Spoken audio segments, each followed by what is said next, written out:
Postmodernism presents a threat not only to liberal democracy, but to modernity itself. That may sound like a bold or even a hyperbolic claim, but the reality is that the cluster of ideas and values at the root of postmodernism have broken the bounds of academia and gained great cultural power in Western society. The irrational and identitarian symptoms of postmodernism are easily recognizable and much criticized, but the ethos underlying them is not well understood. This is partly because postmodernists rarely explain themselves clearly, and partly because of the inherent contradictions and inconsistencies of a way of thought that denies that a stable reality or reliable knowledge exist. However, there are consistent ideas at the root of postmodernism, and understanding them is essential if we intend to counter them. They underlie the problems we see today in social justice activism, undermine the credibility of the left, and threaten to return us to an irrational and tribal pre-modern culture. Postmodernism, most simply, is an artistic and philosophical movement which began in France in the 1960s and produced bewildering art and even more bewildering theory. It drew on avant-garde and surrealist art and earlier philosophical ideas, particularly those of Nietzsche and Heidegger, for its anti-realism and rejection of the concept of the unified and coherent individual. It reacted against the liberal humanism of the modernist, artistic and intellectual movements, which its proponents saw as naively universalizing a Western, middle-class and male experience. It rejected philosophy, which valued ethics, reason and clarity with the same accusation. Structuralism, a movement which, often overconfidently, attempted to analyze human culture and psychology according to consistent structures of relationships, came under attack. Marxism, with its understanding of society through class and economic structures, was regarded as equally rigid and simplistic. Above all, postmodernists attacked science and its goal of obtaining objective knowledge about a reality that exists independently of human perceptions, which they saw as merely another form of constructed ideology dominated by bourgeois Western assumptions. Decidedly left-wing, postmodernism had both a nihilistic and a revolutionary ethos, which resonated with a post-war, post-empire zeitgeist in the West. As postmodernism continued to develop and diversify, its initially stronger nihilistic deconstructive phase became secondary, but still fundamental to its revolutionary identity politics phase. It has been a matter of contention whether postmodernism is a reaction against modernity. The modern era is a period of history which saw Renaissance humanism, the Enlightenment, the scientific revolution, and the development of liberal values and human rights. The period when Western societies gradually came to value reason and science over faith and superstition as routes to knowledge, and developed a concept of the person as an individual member of the human race, deserving of rights and freedoms, rather than as part of various collectives subject to rigid hierarchical roles in society. The Encyclopedia Britannica says postmodernism, quote, is largely a reaction against the philosophical assumptions and values of the modern period of Western, specifically European, history, whilst the Stanford Encyclopedia of Philosophy denies this and says, rather its differences lie within modernity itself, and postmodernism is a continuation of modern thinking in another mode. I'd suggest that the difference lies in whether we see modernity in terms of what was produced or what was destroyed. If we see the essence of modernity as the development of science and reason, as well as humanism and universal liberalism, postmodernists are opposed to it. If we see modernity as the tearing down of structures of power, including feudalism, the church, patriarchy and empire, postmodernists are attempting to continue it, but their targets are now science, reason, humanism and liberalism. Consequently, the roots of postmodernism are inherently political and revolutionary, albeit in a destructive, or as they would term it, deconstructive way. Jean-François Lyotard. The term postmodern was coined by Jean-François Lyotard in his 1979 book, The Postmodern Condition. He defined the postmodern condition as, quote, an incredulity towards meta-narratives. A meta-narrative is a wide-ranging and cohesive explanation for large phenomena. Religions and other totalizing ideologies are meta-narratives in their attempts to explain the meaning of life or all of society's ills. Lyotard advocated replacing these with, quote, mini-narratives to get at smaller and more personal truths. He addressed Christianity and Marxism in this way, but also science. In his view, quote, there is a strict interlinkage between the kind of language called science and the kind called ethics and politics. By tying science and the knowledge it produces to government and power, he rejects its claim to objectivity. Lyotard describes this incredulous postmodern condition as a general one and argues that from the end of the 19th century, quote, an internal erosion of the legitimacy principle of knowledge began to cause a change in the status of knowledge. By the 1960s, the resulting doubt and demoralization of scientists, in Lyotard's words, had, quote, made an impact on the central problem of legitimization. No number of scientists telling him they are not demoralized, nor any more doubtful than befits the practitioners of method whose results are always provisional and whose hypotheses are never proven, could sway him from this.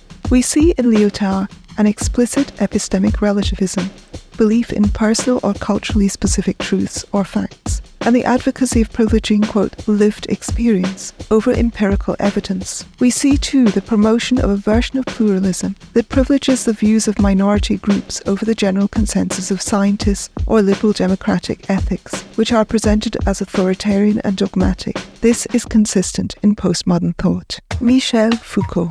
Michel Foucault's work is also centered on language and relativism, although he applied this to history and culture. He called this approach archaeology because he saw himself as, quote, uncovering aspects of historical culture through recorded discourses, speech that promotes or assumes a particular view. For Foucault, discourses control what can be known, and in different periods and places, different systems of institutional power control discourses. Therefore, knowledge is a direct product of power, quote, in any given culture and at any given moment, there is always only one episteme that defines the conditions of possibility of all knowledge, whether expressed in theory or silently invested in a practice. Furthermore, people themselves were culturally constructed, quote, the individual with his identity and characteristics is the product of a relation of power exercised over bodies, multiplicities, movements, desires, forces. He leaves almost no room for individual agency or autonomy. As Christopher Butler says, Foucault, quote, relies on beliefs about the inherent evil of the individual's class position or professional position, seen as discourse, regardless of the morality of his or her individual conduct. He presents medieval feudalism and modern liberal democracy as equally oppressive and advocates criticizing and attacking institutions to unmask the, quote, political violence that has always exercised itself obscurely through them. We see in Foucault the most extreme expression of cultural relativism, read through structures of power in which shared humanity and individuality are almost entirely absent. Instead, people are constructed by their position in relation to dominant cultural ideas, either as oppressors or oppressed. Judith Butler drew on Foucault for her foundational role in queer theory, focusing on the culturally constructed nature of gender, as did Edward Said in his similar role in post-colonialism and Orientalism, and Kimberly Crenshaw in her development of intersectionality and advocacy of identity politics. We see too the equation of language with violence and coercion, and the equation of reason and universal liberalism with oppression. Jacques Derrida. It was Jacques Derrida who introduced the concept of deconstruction, and he too argued for cultural constructivism and cultural and personal relativism. He focuses even more explicitly on language. Derrida's best-known pronouncement, "There is no outside text," relates to his rejection of the idea that words refer to anything straightforwardly. Rather, quote, there are only contexts without any center of absolute anchoring. Therefore, the author of a text is not the authority on its meaning. The reader or listener makes their own equally valid meaning, and every text, quote, engenders infinitely new contexts in an absolutely non-saturable fashion. Derrida coined the term différence, which he derived from the verb différer, which means both to defer and to differ. This was to indicate that not only is meaning never final, but it is constructed by differences, specifically by oppositions. The word young only makes sense in its relation with the word old, and he argued, following Saussure, that meaning is constructed by the conflict of these elemental oppositions, which to him always form a positive and negative. Man is positive and woman negative. Occident is positive and Orient negative. He insisted that we are not dealing with a peaceful coexistence with vis-a-vis, but rather with a violent hierarchy. One of the two terms governs the other, axiologically, logically, etc., or has the upper hand. To deconstruct the opposition, first of all, is to overturn the hierarchy at a given moment. Deconstruction, therefore, involves inverting these perceived hierarchies, making woman and Orient positive and man and Occident negative. This is to be done ironically to reveal the culturally constructed and arbitrary nature of these perceived oppositions in unequal conflict. We see in Derrida further relativism, both cultural and epistemic, and further justification for identity politics. There is an explicit denial that differences can be other than oppositional, and therefore a rejection of Enlightenment liberalism's values of overcoming differences and focusing on universal human rights and individual freedom and empowerment. We see here the basis of, quote, ironic misandry, and the mantra, reverse racism isn't real, and the idea that identity dictates what can be understood. We see too a rejection of the need for clarity in speech and argument, and to understand the other's point of view and avoid misinterpretation. The intention of the speaker is irrelevant. What matters is the impact of speech. This, along with Foucauldian ideas, underlies the current belief in the deeply damaging nature of microaggressions and misuse of terminology related to gender, race, or sexuality. Lyotard, Foucault, and Derrida are just three of the founding fathers of postmodernism, but their ideas share common themes with other influential theorists, and were taken up later by postmodernists who applied them to an increasingly diverse range of disciplines within the social sciences and humanities.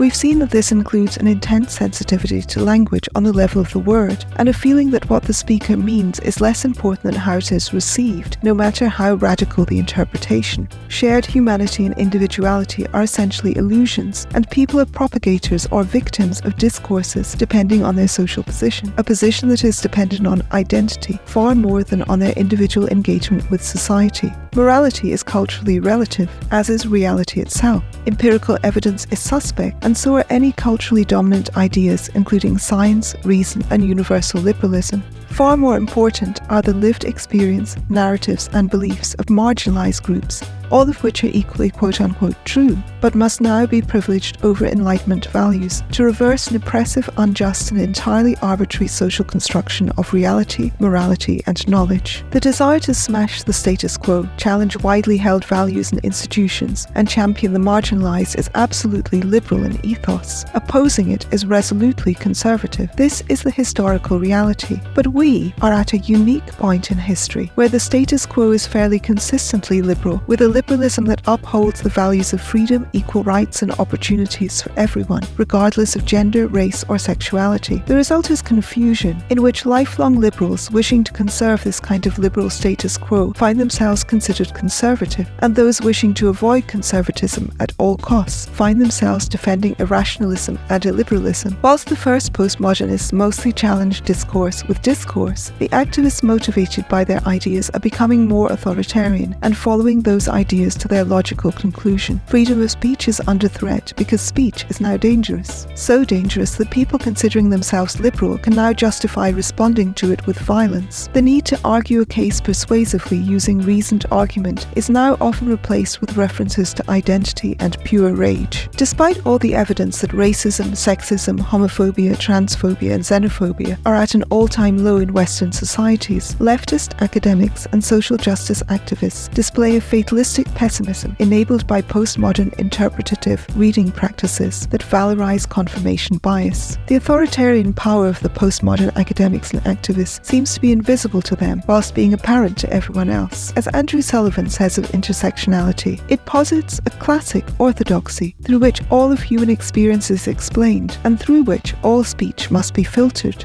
Like the Puritanism once familiar in New England, intersectionality controls language and the very terms of discourse. Postmodernism has become a Lyotardian meta-narrative, a Foucauldian system of discursive power, and a Derridean oppressive hierarchy. The logical problem of self-referentiality has been pointed out to postmodernists by philosophers fairly constantly, but it is one they have yet to address convincingly. As Christopher Butler points out, quote, the plausibility of Lyotard's claim for the decline of meta-narratives in the late 20th century ultimately depends upon an appeal to the cultural condition of an intellectual minority. In other words, Lyotard's claim claim comes directly from the discourses surrounding him in his bourgeois academic bubble, and is in fact a meta-narrative towards which he is not remotely incredulous. Equally, Foucault's argument that knowledge is historically contingent must itself be historically contingent, and one wonders why Derrida bothered to explain the infinite malleability of text at such length, if I could read his entire body of work and claim it to be a story about bunny rabbits with the same degree of authority.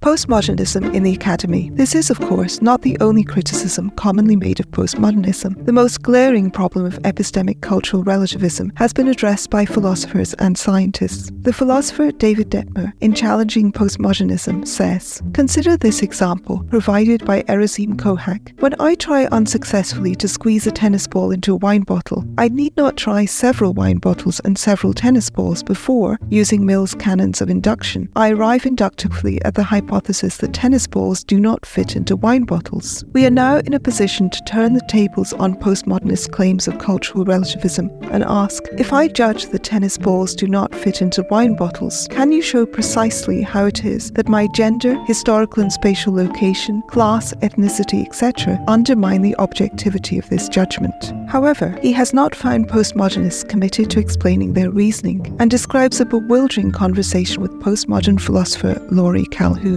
Quote, "When I had occasion to ask her whether or not it was a fact that giraffes are taller than ants, she replied that it was not a fact, but rather an article of religious faith in our culture." Physicists Alan Sokal and Jean Bricmont address the same problem from the perspective of science in Fashionable Nonsense, Postmodern Intellectuals' Abuse of Science. Quote, "Who could now seriously deny the grand narrative of evolution, except someone in the grip of a far less plausible master narrative such as creationism, and who would wish to deny the truth of basic physics? The answer was, some postmodernists." And, quote, "There is something very odd indeed in the belief that in looking, say, for causal laws or a unified theory, or in asking whether atoms really do obey the laws of quantum mechanics, the activities of scientists are somehow inherently bourgeois, or Eurocentric, or masculinist, or even militarist. How much of a threat is postmodernism to science? There are certainly some external attacks. In the 2017 protests against a talk given by Charles Murray at Middlebury, the protesters chanted as one, quote, "Science has always been used to legitimize racism, sexism, classism, transphobia, ableism and homophobia, all veiled as rational and fact and supported by the government and state. In this world today, there is little that is true fact." When the organizers of the March for Science tweeted, "Colonization, racism, immigration, native rights, sexism, ableism, queer, trans, intersex phobia and econ justice are scientific issues," many scientists immediately criticized this politicization of science and derailment of the focus on preservation of science to intersectional ideology. In South Africa, the hashtag Science Must Fall and hashtag Decolonize Science, progressive student movement, announced that science was only one way of knowing that people had been taught to accept. They suggested witchcraft as one alternative. Despite this, science as a methodology is not going anywhere. It cannot be adapted to include epistemic relativism and alternative ways of knowing.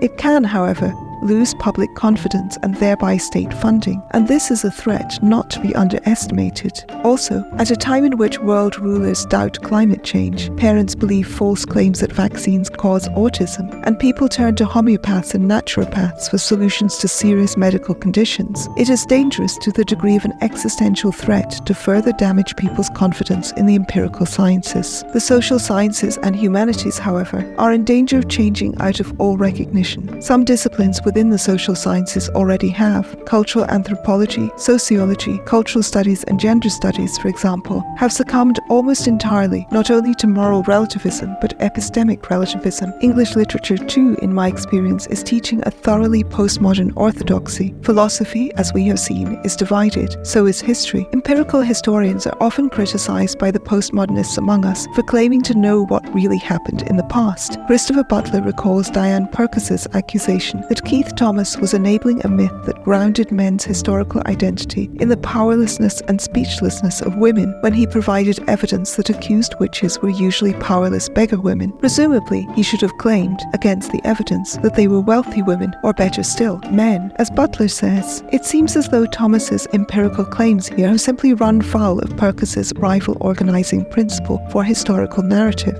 that it should be used to support contemporary notions of female empowerment. I encountered the same problem when trying to write about race and gender at the turn of the 17th century. I'd argue that Shakespeare's audiences would not have found Desdemona's attraction to Black Othello, who is Christian and a soldier for Venice, so difficult to understand, because prejudice against skin colour did not become prevalent until a little later in the 17th century, when the Atlantic slave trade gained steam, and that religious and national differences were far more profound before that. I was told this was problematic by an eminent professor and asked how black communities in contemporary America would feel about my claim. If today's African Americans felt badly about it, it was implied, it either could not have been true in the 17th century or it is morally wrong to mention it. As Christopher Butler says, postmodernist thought sees the culture as containing a number of perpetually competing stories, whose effectiveness depends not so much on an appeal to an independent standard of judgment, as upon their appeal to the communities in which they circulate. I fear for the future of the humanities.